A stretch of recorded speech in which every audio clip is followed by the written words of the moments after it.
Bismillahirrahmanirrahim. Assalamualaikum warahmatullahi wabarakatuh.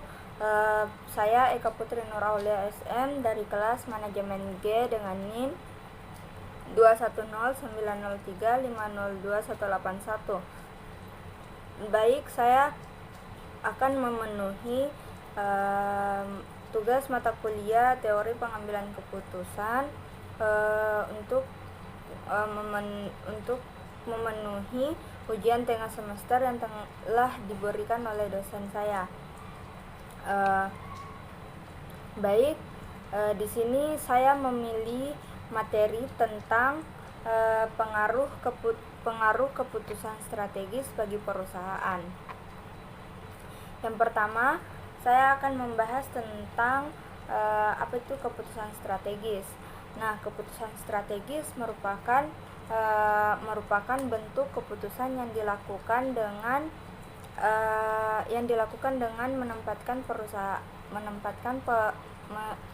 menempatkan pandangan serta analisis secara jangka panjang. Nah, bentuk analisis tersebut menekankan pada pandangan serta dampak yang mungkin bisa terjadi di kemudian hari. Kondisi keputusan tersebut membawa pengaruh pada aplikasi pekerjaan yang dilakukan. Adapun salah satu alasan yang paling mendasar perusahaan membutuhkan pembuatan keputusan strategis, yaitu ingin menempatkan posisi perusahaan sebagai perusahaan yang memiliki nilai yang berkompetensi di pasar. Nah, tanpa ada keputusan yang bernilai strategis, maka kemampuan perusahaan untuk berkompetensi di pasar itu akan sulit untuk bisa dilakukan. Nah, kemudian bagaimana sih perusahaan dalam mengambil keputusan? Nah, adapun langkah-langkah dalam pengambilan keputusan, yaitu pertama, mendefinisikan masalah tersebut secara jelas dan mudah untuk dimengerti. Yang kedua itu membuat daftar masalah yang akan dimunculkan dan menyusunnya secara prioritas. Maksudnya itu agar adanya sistematis yang lebih terarah atau terkendali. Nah,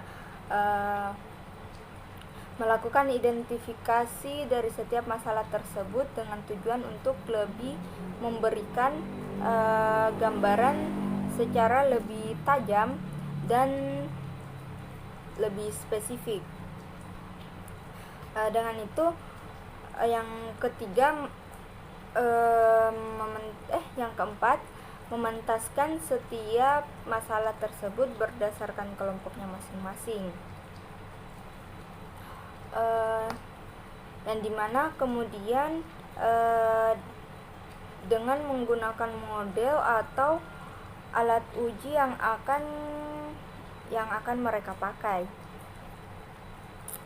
Nah, yang terakhir itu mungkin akan memastikan dengan kembali bahwa alat uji yang dipergunakan tersebut telah sesuai dengan prinsip-prinsip dan kaidah yang berlaku pada umumnya. Nah, itu langkah-langkah dalam mengambil keputusan. Namun keputusan tersebut ada yang terprogram dan ada yang tidak terprogram. Keputusan yang terprogram itu biasanya keputusan yang dijalankan secara rutin tanpa adanya persoalan yang bersifat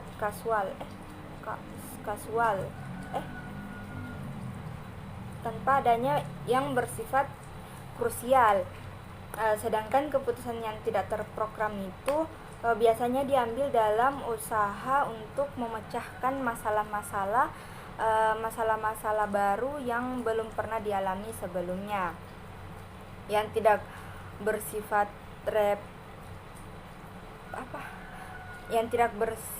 repetitif, tidak terstruktur, dan tidak mengenali bentuk, hakikat, dan dampaknya. Nah, adapun tujuan agar pemimpin tersebut mampu memahami dan menempatkan dirinya dan organisasi secara satu persatu terkelola secara baik. Nah, ada 10 hukum, yaitu yang pertama, adanya sinkronasi antara tujuan organisasi dengan tujuan pribadi para anggota organisasi yang bersangkutan. Yang kedua itu suasana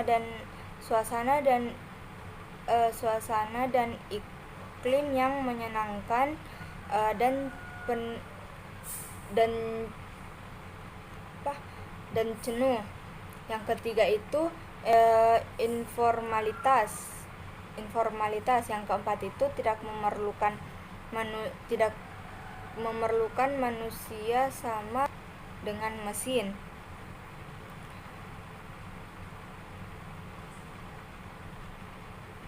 Nah, yang kelima itu pengembangan kemampuan bawahan sampai ke tingkat yang maksimal. Nah, yang keenam itu pekerjaan yang menarik dan penuh tantangan, bukan yang bersifat rutin. Nah, yang ke-8 itu sarana dan prasarana. Yang ke-9 itu penampilan yang tepat berdasarkan keahlian.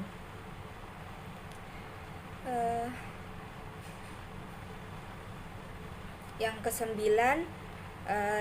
itu penempatan yang tepat berdasarkan keahlian. Yang ke-10 itu balas jasa yang setimpal dengan jasa yang diberikan sekaligus dapat menjamin hidup yang wajar.